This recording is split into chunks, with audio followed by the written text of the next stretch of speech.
तो वो अपने इश्क का इजहार कर रहे थे। ये यकीनन हुजूर के इश्क का कमाल है। उनके शहर से हम इतना प्यार करते हैं, अगर कोई शहर का नाम ले दे तो हम उस पर बिक जाया करते हैं। अगर कोई मदीने वाले हुजूर का नाम ले दे तो नस्लें कुर्बान कर दिया करते हैं। ये हमारे उनसे इश्क का भी एक उसूल है, एक ज़ाब्ता है। अल्लाह ताला हम सबको मुस्तफ़ा के मदीना शरीफ की हाज़िरी नसीब फरमाए। और कमेटी वालों ने जो मेहनत की है, अल्लाह ताला इनकी मेहनतों को रंग अता करे। आइंदा कभी जलसा हो तो अल्लाह जलसे में इस बार से ज्यादा अदब की महफिलें नजर आनी चाहिए, और लोगों को अल्लाह और उसके रसूल के जिक्र के मौला करीब कर, लोगों को मुस्तफ़ा का इश्क अता फरमा। हमें दुनिया से ज्यादा अपनी आखिरत की फिक्र करने की तौफीक अता फरमा। मेरे सामने छोटे छोटे बच्चे भी हैं, अक्सर नौजवान भी हैं, बहुत कम बड़े बूढ़े लोग हैं। दो बातें हैं, या तो बड़े बूढ़े आए नहीं हैं या दुनिया में है ही नहीं। अगर आए नहीं है तो इसका मतलब है कि दीन से बहुत दूर हैं, और अगर हैं ही नहीं तो इसका ये मतलब है कि मौत जवानी में ज्यादा आ रही है, बुढ़ापे को बहुत कम लोग पहुंच पा रहे हैं। बाल सफेद होने से पहले बंदा जनाजे में लेट जाता है। इसलिए इस चीज की भी हमें फिक्र करनी है कि मरना है, मौत कभी भी आ सकती है। नौजवानों, अपनी जिंदगी की सुबह भी हुजूर के नाम करो, शाम भी हुजूर के नाम करो। कोशिश ये किया करो, सिर्फ जुमे में टोपी नहीं लगानी है, सिर्फ जलसे में टोपी नहीं लगानी है। जब तक जागते रहेंगे अपने सरों पे हुजूर की दी हुई टोपी सजा के रखेंगे। करेंगे इंशाअल्लाह, बोले इंशाअल्लाह। पाबंदी करेंगे टोपियों की इंशाअल्लाह। नाराज तो नहीं है ये पीछे वाले लोग? लगाएंगे इंशाअल्लाह टोपियां। अल्लाह ताला सबको टोपियां लगाने की तौफीक अता फरमाए। कई बार ये बात कही जाती है, मौलाना जरा बेटियों पे भी बोलना है। मैंने कई बार पूछा, कहा किस लिए? कहते हैं ये जो है ना नंगे सर ज्यादा रह रही है। मैं कहता हूँ मौलवी से ज्यादा मेहनत आपको करनी पड़ेगी। वो कैसे? तो सीधा इलाज है, तुम टोपियां ओढ़ना शुरू कर दो, बेटियां दुपट्टे ओढ़ना शुरू कर देंगे। हर भाई को बहन की इज्जत प्यारी है, हर बाप को बेटी की इज्जत प्यारी है। हर खानदान चाहता है मेरे घर की बेटियां रश्के जिना, मेरे घर की बेटियों की पारसाई की हूरे कस्में उठाएं, ऐसी पारसा मेरे घर की बेटी हो। लेकिन अमल ऐसा नहीं, अमल ऐसा नहीं। ये हर घर की कहानी है, हर घर की कहानी है।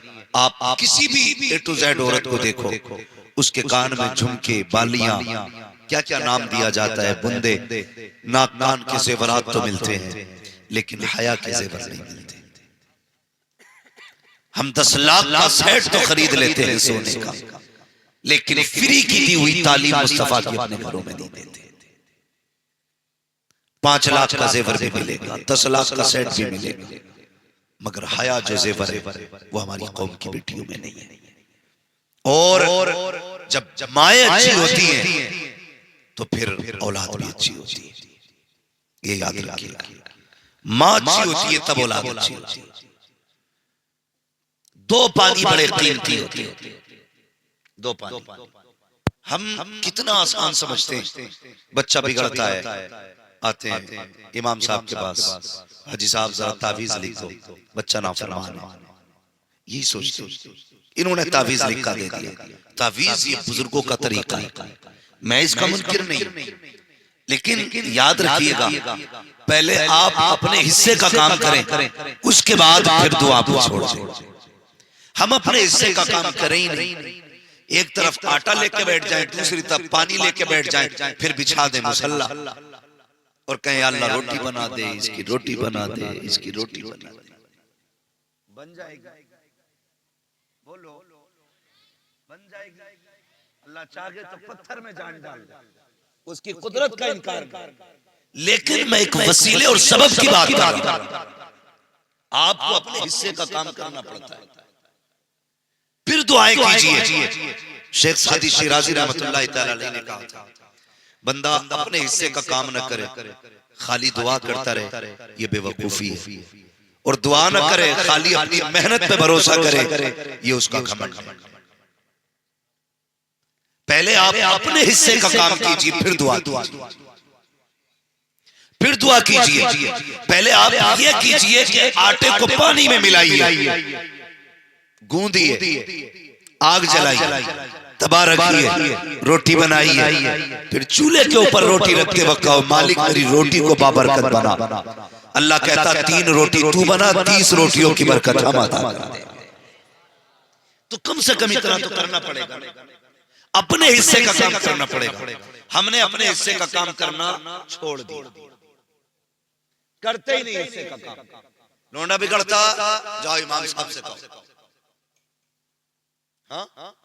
औलाद नहीं सुन रही है, इमाम साहब से कहो तावीज दें, पीर साहब से कहो पानी पढ़ के दें। याद रखिए, आप अक्सर मैं समझ सकता हूं हमारा पूरा इलाका जमींदाराना इलाका है, ज्यादातर लोगों का ताल्लुक खेती और किसानी से, और ये जिल्लत की बात नहीं, ये इज्जत की बात। क्या है? क्या है? इज्जत की बात है। आज का नौजवान ना अपने बाप का काम बताते हुए शर्माता है। क्या करते हैं तुम्हारे बाप? अरे क्या है, बस वही जमीन कुरेदना, ये जुमले बोलते हैं। क्या है, बस वही जमीन कुरेदना। अल्लाह का शुक्र अदा कर, किसी का दिल नहीं कुरेद रहे तेरे बाप, जमीन कुरेद रहे। किसी का खून बहा के पैसा नहीं लाए गए, अपना पसीना बहा के राज लेके आए। ये नसीब की बातें होती है। रिस्क हलाल बहुत बड़ी दौलत होती है, लेकिन हमारा नौजवान तबका तो ये चाहता है हराम का हो या हलाल का, बस बिल्डिंग चमकनी चाहिए। मेरे बच्चों, नौजवानों, ये चमक चमक 4 दिन की है, 4 दिन। हर बंदा इस कोशिश में है कि बब्बू के फ्रंट से अच्छा मेरा फ्रंट हो, कलुआ की दीवार से ऊंची मेरी दीवार हो, अच्छन के दुमजले से ऊंचा मेरा दुमजला हो। कितना ऊंचा कर लोगे? एक दिन बस वही कब्र जाना, वही गज भर जमीन, वही मिट्टी मनो मिट्टी, वही तख्ते, वही लट्ठे का कपड़ा, और कुछ नहीं। वही 1 मंजिल वाले को दिया जाना है, वही 5 मंजिल वाले को।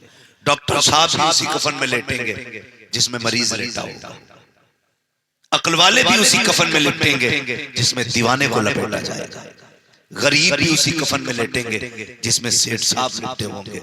याद रखिएगा, प्रधान को भी उतनी जमीन मिलनी है जितनी गरीब मिस्कीन को मिलनी है, किसी की जमीन ज्यादा नहीं है। तो मेरे बच्चों, उन नौजवानों, कभी अपने बाप के जायज पैसे पे शर्मिंदा ना हो, बल्कि फख्र से कह रहे हैं मेरा बाप हलाल के लुक़मे खिलाता है, हराम के लुक़मे नहीं खिलाता। ये सबसे बड़ी बात है। लोग क्या कहते हैं, ये नौजवान बच्चे क्या कहते हैं, अब्बा किया क्या तुमने? देखा नहीं है उनके, देखो 4 मंजिल है, उन्होंने लड़कों को अपने फला गाड़ी लेके दी है, शर्म आनी चाहिए। और तुम कहां रह गए? वही छप्पर, वही साइकिल। अल्लाह का शुक्र अदा करो, अपने बाप के तलवे चूमा करो और कहा करो शुक्र है तेरे इन तलवों का, तूने मजदूरी करके भले चटने से खिलाई है, लेकिन किसी का दिल तोड़ के तूने हराम के लुक़मे नहीं खिलाए। कभी कहा करो ना यार, हम क्या चाहते हैं, हम इतने उड़ जाएं, इतने उड़ जाएं। सुनो, तुम्हारी दुनिया का भी आईना तुम्हें दिखा दे। आज ना ऐसे ऐसे कट चलने, मैंने जो नौजवान के यहाँ से यहाँ तक का बाजू देखा पूरा काला था, मैंने गौर किया, मैं सोचा था ये कपड़ा है कि कोई कवर पहन रखा है इसने, गौर से देखा तो पेंटिंग करा रखी। क्या थी? पेंटिंग। उसे क्या बोलते हैं? टैटू। क्या कहते हैं? टैटू। वो बनवाए घूम रहा है और फटे फिर रहे हैं, और जवानी ऐसी है थप्पड़ मार तो 3 कले का है। ये जवानियां है हमारी। और अगर बात आ जाए, कहते हैं कि अभी जाकर बना के मुल्क में इस्लाम का परचम लहराएंगे, तुझसे दाढ़ी का बोझ नहीं थमता, तू झंडे का बोझ उठा लेगा।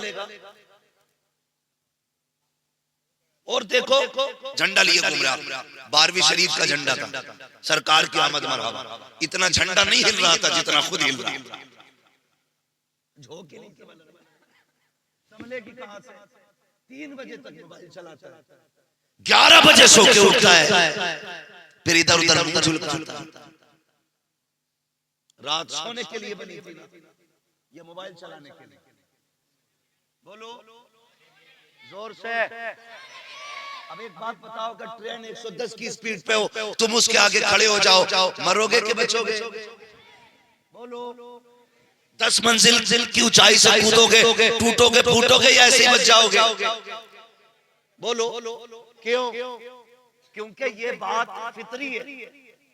आप दौड़ते ट्रेन के आगे आओगे, नुकसान होगा। ऊंची बिल्डिंग से कूदोगे, नुकसान होगा। बेवक्त जागोगे, नुकसान होगा। तुम्हारे रब ने तुम्हारे लिए क्या निजाम बनाया? फरमाया जल्दी सो जाया करो, जल्दी उठ जाया करो।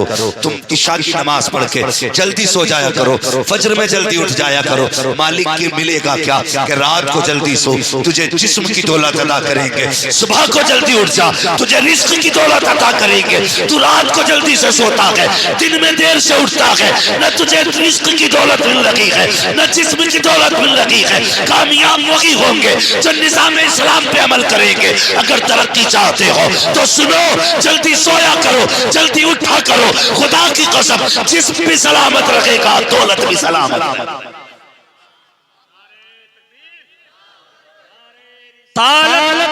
मसलके आला हजरत, मसलके आला हजरत, नारे तकबीर, नारे रिसालत। खून पी लिया बापों का, टैटू बनाए घूम रहे यहाँ से आते। अब हमारे पुराने लोग कितने सीधे, कहते लल्ला क्या हो गया तेरी बाहों में? बाप वो कितनी सादगी से कहता, लल्ला तेरे बाहों में क्या हो गया? अरे तुम्हें क्या पता, कोई तुम्हारे दौर में ये चीजें थी? दौर तो हमारा है, दौर हमारा है। तुमने क्या देखा है? ये फैशन है अब्बा, नहीं जान। जो बाइक पे बैठ के ना और कान खींचते हो ना, बाइक के कान, और मीटर नहीं देखते हो, और शर्ट के बटन खोल के और अंधे चश्मे लगा के गाड़ी चलाते हो ना, तुम नहीं जानते। बाप से पूछना, एक बेटे को जवान करने में कितनी मुद्दत लगती है, कितनी मुद्दत लगती है। जिस बाप से कह रहा है ना कि तुम्हें क्या पता है, ये हमारा दौर है। सोन, जितनी तेरी उम्र है इतनी तो इन्होंने खुदा की कसम रातें जाग के गुजार दी होंगी मेरी, जिनसे तू कह रहा है ये हमारा दौर है। ये जो एक्सीलेटर लेकर के और मीटर दे के बगैर हवाओं में उड़ते हैं, 2 मिनट के बाद इन्हें झाड़ुओं से बटोरना पड़ता है, ऐसे बिखर जाते हैं। शर्म आनी चाहिए। घर से निकला करो तो बाप की मेहनत याद रहनी चाहिए। तू तो टूट जाएगा, फूट जाएगा, चल तेरा भेजा निकल गया, एक बार तुझे दर्द हुआ, लेकिन तुझे पता है तेरे माँ बाप पूरी जिंदगी कभी मुस्कुरा नहीं पाएंगे। अपने लिए न सही, कम से कम अपने माँ बाप के लिए तो चल जीना सीखो। किस हवा में घूम रहे हो तुम? कहां हो? मेरे हुजूर ने फरमाया घर से चला करो तो दुआ पढ़ के चला करो, लेकिन दुआ तो उसे याद होगी ना जो कभी मदरसे गया हो, जिसने कभी मौलवी के पास 5 मिनट गुजारे। सॉफ्टवेयर कैसे अपडेट होते हर जवान को पता है, मोबाइल को कैसे रिस्टार्ट मारना है जाहिल भी जानते हैं। ऐसे बटन दबा के इधर का गला घोट दो, मोबाइल रिस्टार्ट हो जाता है। तुम्हें दुनिया के सारे उसूल मालूम है, अपनी जिंदगी का कोई स्विच तुम्हें मालूम नहीं है। घर से चलना है तो क्या पढ़ना है भाई? हुजूर ने हमें सेफ्टी के उसूल अता किए, हिफाजत के राज ने बताए हैं। हम कितनी हिफाजत कर रहे हैं? तो नौजवान का कहता तुम्हें क्या पता, ये जो टैटू है ना ये डिजाइन है। अल्लाह के वास्ते ऐसी निशानियां कम से कम अपने साथ रखो। एक्सीडेंट के बाद कपड़े उतार के ना देखना पड़े किस धर्म वाला है, तुम्हारे जिस्म की निशानियां बता दें। ये जो लाश पड़ी है ना ये लावारिस नहीं है, ये वो है जिसका अजमेर वाला भी वारिस है, मदीने वाला मुस्तफा भी वारिस है। ऐसी निशानियां बना लो। लेकिन क्यों जी, दाढ़ी रखना तो कहते हैं बेवकूफों का काम है, टोपियां ओढ़ना तो सूफियों का काम है। हम तो अपडेट लोग, न्यू जनरेशन है, ये हमारी कौम तबाही की तरफ जा रही है। जाओ तोल लो जाकर के, वजन तोलो जाकर के किसी भी 25 साल के जवान, या तो इतना भारी होगा कि उसका वजन तबाही का सबब है, या इतना हल्का होगा कि वो सांस ही मुश्किल से लेगा। चलो यार सही से जियो, माँ बाप के मशवरों की कदर किया करो, इज्जत किया करो माँ बाप की, दीन के करीब आओ, अल्लाह और उसके रसूल की दी हुई तालीम को समझो, पढ़े अपने बच्चों को पढ़ाइए। हम कहते हैं पढ़ा ले बच्चों को, तो लोग कहते हैं क्या मिलेगा पढ़ा के, बस वही 6000 की तनख्वाह। तुझसे किसने कह दिया ये 6000 के लिए कुरान पढ़ाए गए हैं, ये 7000 के लिए दीन सीख के आए हैं। इन्होंने जो कुरान सीखा है ये पैसे के लिए सीखा है। रख यार अपनी जेब में पैसा, एक पागल भी थूकना शुरू कर दे, लोग मिट्टी की कीमत लगा दिया करते हैं। देखा ना कि है तुमने, अगर कोई सिर्फ गोभी के पत्ते लेके बाजार में बैठ जाए, शाम को 4 पैसे लेके जाता है, कोई भिंडी लेके बैठ जाए, शाम को 4 पैसे लेके जाता है। अगर ये किसी काम के ना लोग कुछ न कुछ लेके जाते हैं, फिर ये तो हुजूर के उम्मती है। तुम्हें क्या लगता है अगर ये हाफिज न बनते तो कमा नहीं पाते? नहीं, खुदा की कसम, इन्होंने दौलत के लिए कुरान नहीं सीखा, इन्होंने अल्लाह और उसके रसूल की मोहब्बत के लिए कुरान सीखा। और जो दीन से दूर है वो कितनी बेबसी की जिंदगी जी रहे, कितनी बेबसी की जिंदगी। इंतकाल का वक्त आया, अब्बा भी मान थोड़ी रहा, अब्बा से भी थोड़ी सी गुजारिश है मेरी, अब्बा लल्ला को हाई स्कूल पास करा के दुकान खुलवा देते। ऐसा लगता है जैसे हाई स्कूल पास करा के इसका TMU में एडमिशन करा दिया, जामिया में है, MU में है। भाई क्या सोच रहे हैं हम? हाई स्कूल क्या है? कुछ भी नहीं है। पढ़ो और आगे बढ़ो। जो कौम जाहिल रह जाती है ना, फिर उसे उसका हक भी नहीं दिया जाता है।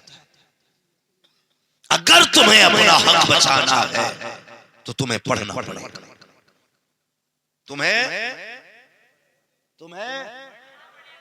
पढ़ना पड़ेगा। बुरा ना मानना डॉक्टर साहब, आपकी बात नहीं कर रहा। इतना जालिम मुआशरा है, सबसे सस्ता अगर कायनात में कुछ है तो कुरान। क्या है? क्या है? सबसे सस्ता कुरान, और लोग उसी से दूर। आप किसी इंग्लिश मीडियम में बच्चे का एडमिशन कराने जाओ, कहते हैं इसके जूते आएंगे 1600, ड्रेस आएगी 2600, कोर्स आएगा 7000 का, फिर इसको गाड़ी लेके जाएगी वो 7000 महीने का बिल। समझ रहे हैं? ये सारी चीजें साल भर का 1.5 लाख से ऊपर का खर्चा है। लेकिन जाइए किसी बच्चे को लेके मदरसे में, जिसके बदन पे कपड़े ना हो, पैर के जूते टूटे हो, कोई खाने का मयार उसे भी लेके जाइए। खुदा की कसम, ये हिंदी इंग्लिश में कुत्ता बिल्ली की पढ़ाई है जो पैसे वालों को सीने से लगाती है, और एक मेरे रब के कुरान की तालीम है जो अमीरों को भी सीने से लगाती है, गरीबों को भी सीने से लगाती है, गरीबों को भी सीने से लगाती है। लेकिन हमने पढ़ाया बच्चों को नहीं। जब सांस अटकेगी ना यहां से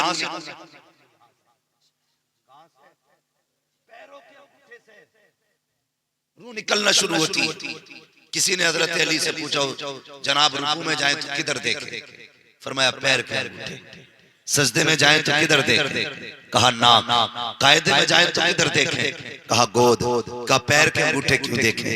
कहा इसलिए कि सबसे पहले रूह पैर से निकलेगी। हाँ, पैर से निकलेगी। अल्लाह अकबर। बातें सारी भी बयान करूं बड़ा वक्त लगेगा, लेकिन एक बात बताना चाहता हूं। कई लोग नमाज पढ़ने जाते ना तो पैर के अंगूठे नहीं देखते, बल्कि इमाम के अंगूठे देखते, और फिर निकलते ही कह रहा निकालो जी ने। क्या क्यों? के हिल गए अंगूठे हिल गए, इसलिए इनके पीछे नमाज नहीं होगी। इसे बैठा के पूछो गुस्ल में कितने फर्ज हैं, तो 17-18 बता। 17-18 कितने हैं? 17। क्योंकि जब वुजू में 9 है तो गुस्ल में 17-18 होंगे। नहीं सिर्फ वुजू के फर्ज बता न गुस्ल के बता। और ऐसे लोग उलमा पे तनकीद करते, हैरत होती है जो अपने निकाह में युही पे 6-7 बार डालते, अपने निकाह में युही नहीं कह पाते, कलमे नहीं पढ़ पाते अपने निकाह में। और तनकीद उलमा का ये छोड़ो, अपने गिरबान में जाओ और ये दुआएं किया करो, मालिक मुझे अपने अजाब से बचा, मुझे अपनी राह की तौफीक दे, या अल्लाह मुझे अपनी इस्लाह की तौफीक दे, मालिक मुझे ऐसा बना जिसे तू भी प्यार करे, तेरा मदीने वाला महबूब भी प्यार करता हो। ये मांगा करो अल्लाह से ना, ये मांगा करो। हम तो इंतजार करते हैं कब नाक कटे उसकी, कब हम मौज करें। ये ना किया करो, बिल्कुल ना किया करो। अपने आप को बदलिए, रविश बदलिए अपनी। पढ़ाइए बच्चों, जब सांस अटकती है ना, रूह जब पैर से शुरू होती है तो जब आकर के घुटनों में आती है तब रूह एक झटका लेती है, उस वक्त बड़ी तकलीफ होती है। फिर जब कमर में आती है तब एक झटका लेती है, बहुत तकलीफ होती है। फिर जब आके सीने में रूह अटकती है ना, उस वक्त का मंजर बड़ा मुश्किल होता है, बहुत मुश्किल होता है। फिर लोग दौड़ते, इन्हें क्या पढ़ के सुनाना है, क्या पढ़ के सुनाना है। बेटे भी खड़े, डॉक्टर हैं, मास्टर हैं, इंजीनियर हैं। खुदा की कसम कोई इंजेक्शन ऐसा नहीं जो मौत की तकलीफ को मिटा दे, कोई इंजेक्शन ऐसा नहीं, कोई थ्योरी ऐसी नहीं है जिसकी बुनियाद पर बंदा आसानी समझ जाए। मरने का आसान इलाज सिर्फ कुरान में मिलता है। फरमाया गया जब रूह न निकलती हो, मरने वाले के पास कुरान पढ़ना शुरू कर दिया जाए, कुरान पढ़ना शुरू कर दिया जाए। हाँ हाँ, तुमने डॉक्टर इंजीनियर सब कुछ बनाए, पढ़ो, अच्छी बात है, लेकिन दीन भी बच्चों को सिखाओ, कुरान भी बच्चों को सिखाओ, ताकि जब तेरी रूह सीने में आके अटक जाए उस वक्त किसी को तलाश के लिए तेरे बच्चे दौड़ करके इधर उधर दूसरों का मुंह ना देखे, बल्कि मजा तो तब है इधर हिचकी आना शुरू हो, उधर तेरे बेटे कुरान पढ़ना शुरू कर दे, इधर सूरह रहमान की तिलावत हो, उधर प्यार से रूह निकलती हो, फरिश्ते कहते हो मुबारक हो, ऐसे बेटे छोड़ के जा रहा है कि अभी सांसें खत्म लगी हुई है, रब ने तेरी कब्र को जन्नत का गहवारा पहले बना डाला।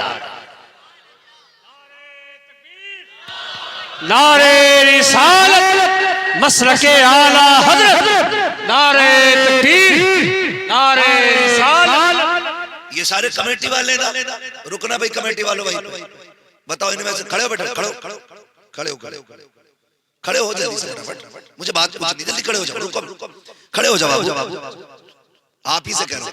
बताओ इनमें से कौन सा तुम्हें 70-80 साल का दिख रहा है कोई? सब नई उम्र के नौजवान है। ये जज्बा सबके सीने में हो सकता है, जवानी तो सबको ही देना। खुदा की कसम एक बात याद रखना, एक बात याद रखना, नेकियां जब भी बंदा करता है ना, अपनी ताकत से नहीं रब की तौफीक से किया करता है। और ये इंतखाब सबका मुकद्दर नहीं होता। वो कहा था ना किसी ने, महबूब की महफिल को महबूब सजाते हैं, आते हैं वही जिनको सरकार बुलाते हैं। शायद इनके दिमाग में ये बात भी होगी, चलो उसे बुलाएंगे, शायद कोई अच्छी बात बता के जाए जिससे हमारी कौम की नई जनरेशन एक राह रास्त की तरफ चले, तालीम की तरफ आए, तरक्की की तरफ आए। ये भी हो सकता है कोई ये कहे कि इन्होंने जो चंदा किया था अपने पेट के लिए किया था, खर्चे के लिए किया था, अपनी मौज के लिए किया था, इनमें से किसी एक को तुमने अपने घर के लिए अगर चंदा करते हुए देखा हो तो मुझे बता दो। बच्चों के लिए, दवा के लिए अगर किसी के आगे इन्होंने हाथ फैलाया हो तो मुझे बताओ। अपनी बीवी के इलाज के लिए किसी ने पैसे मांगे हो किसी के दरवाजे पे तो बताओ। खुदा की कसम ये इतने गैरतमंद लगते हैं, ये मुंह के मर तो सकते हैं, किसी से रोटी अपने लिए नहीं मांगेंगे। अगर ये जलसा सजा है इसलिए सजा है, कोई पैगाम समझे न समझे, हमारी कौम के जवान को दीन की समझ आ जानी चाहिए।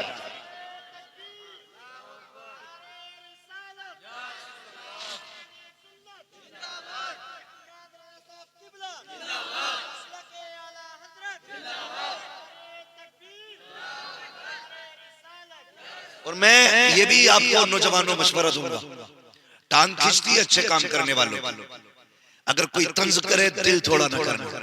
हमें आज के जलसे का इनाम दुनिया वालों से नहीं, मदीने वाले से लेना है, हमें हुजूर से लेना है। जलसा कामयाब था या नाकाम था, मुंह बंद कर तू कौन है बताने वाला।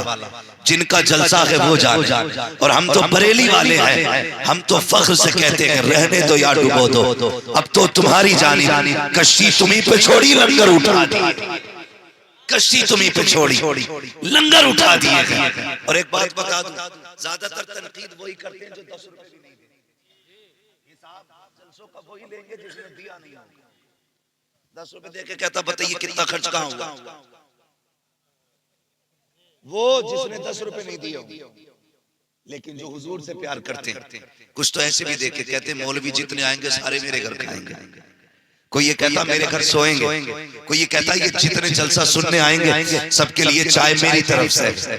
कई जगह हमने देखा, हमारे रोज तकरीर करनी रहती है, अच्छे से अच्छे भी लोग देखे, बुरे से बुरे लोग भी देखे, सब तरह के देखे। कुछ ऐसे कहते नहीं नहीं जितने लोग आएंगे सबका खाना मेरी तरफ से। हाँ, अल्लाह सलामत। माशाअल्लाह, ये क्या है? ये सब हुजूर की